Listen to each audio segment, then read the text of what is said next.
No! Quinn screamed as the sound of screeching brakes and headlights filled her vision. As though in slow motion, she saw that the other car was barreling towards her. She knew that she could do nothing to stop what happened next. She covered her face with her hands as the car plowed into the side of her own vehicle. Then, everything went black. Back at his penthouse office, Fred hung up his phone. "That's weird," Fred whispered to himself. Fred called his fiancée Quinn again, but it went straight to voicemail.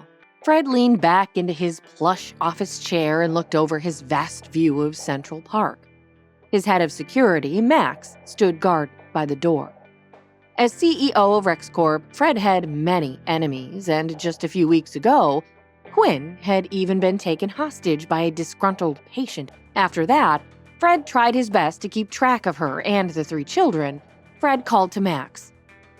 "Hey, I'm probably being paranoid, but could you please check on Quinn's whereabouts? She usually answers on the second try, but she didn't answer at all." "Certainly, sir." Max exited the room. Fred called Quinn again and left a voicemail. "Hey, Quinn, it's me. Call back when you get the chance. I'm worried." "Dad!" Jake yelled and ran into the room. "Hey, kiddo!" Fred embraced his son. "Where are Sammy and Denny?" Quinn's children were settling into their daily routine at Fred's penthouse, much more easily than Fred or Quinn thought. Now, Sammy and Denny were like siblings to Jake.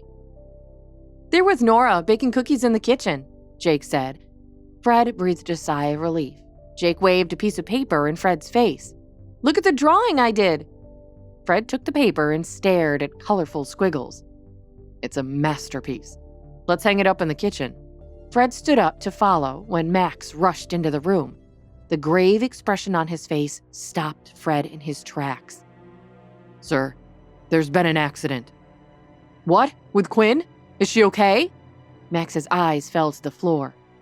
"She's in critical condition at Roosevelt Memorial."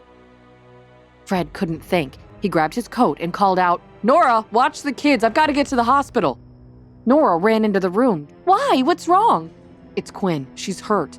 Nora gasped. "I'll watch the children." "Thank you. I will call when I know more." Nora nodded. "And Nora," he said as she left the room. She asked, sticking her head back into the room. "Don't tell them anything yet, okay? Let them play games or watch movies. But just in case, don't let them watch any channels where this might show up as news. I don't want them to hear about it that way." "You got it," agreed Nora. Hours later, in a private waiting room of Roosevelt Memorial Hospital, Fred paced in fast circles, waiting for any news of how Quinn's emergency surgery was going. Max, Fred's head of security, stood guard. When there was a knock at the door, Max opened the door and ushered in Dr. Crawford, Quinn's former supervisor. "Mr. Smith," Dr. Crawford said, grimly shaking Fred's hand. Fred wasn't interested in small talk and cut right to the matter at hand. "How is she? What happened?" Dr. Crawford placed a hand on Fred's shoulder. He motioned to a seating area behind them. "Why don't we take a seat first?" Fred flung his hand off his shoulder. He'd been waiting in this room for hours. He couldn't wait any longer. "No, tell me how Quinn is, right now. Don't sugarcoat it," he demanded. Dr. Crawford rubbed a hand down his face in exhaustion. "She was hit by a car while crossing the street. It was like the driver didn't even see her. The light was red, but he ran right through it." Fred forced himself to breathe. "What are her injuries?" "There's bleeding in her brain, which we can treat, but..." Dr. Crawford trailed off. "But that was her job when she was the neurosurgeon here," Fred finished for him. Fred shook his head and turned away. Dr. Crawford motioned again to the seat behind Fred. "Please, sit down." This time, Fred collapsed into the chair. He held his head in his hands.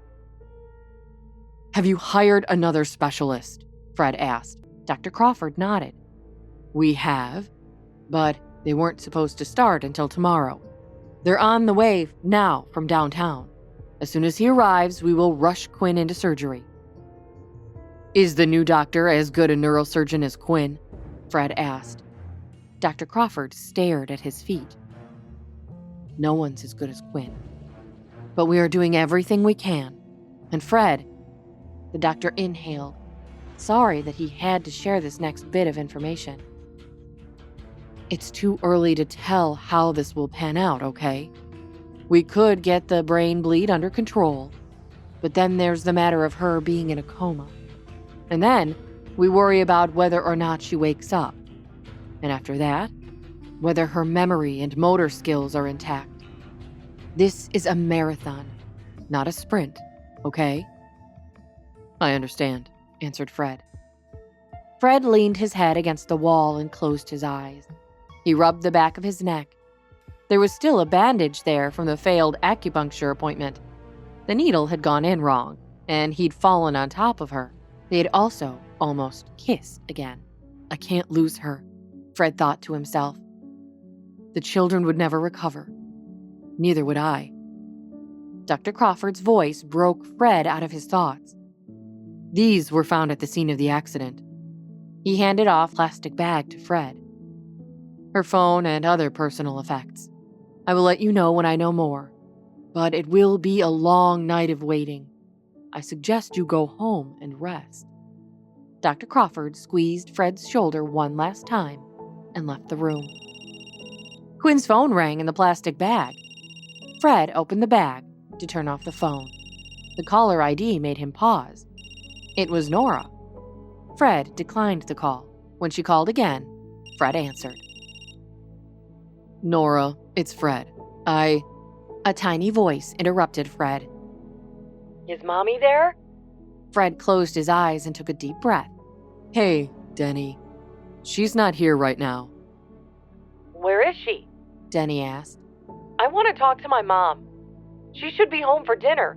Nora won't tell us anything. He couldn't tell Quinn's son Denny that she was in critical condition. Your mom is busy right now, but I will tell her you called. Fred lied. Will you have Mom call me back? Of course, buddy. Now put Nora on the phone, please. Nora's worried voice filtered through the phone. Fred? What's going on? Quinn's been in an accident. She's in critical condition. Oh, no, Nora gasped.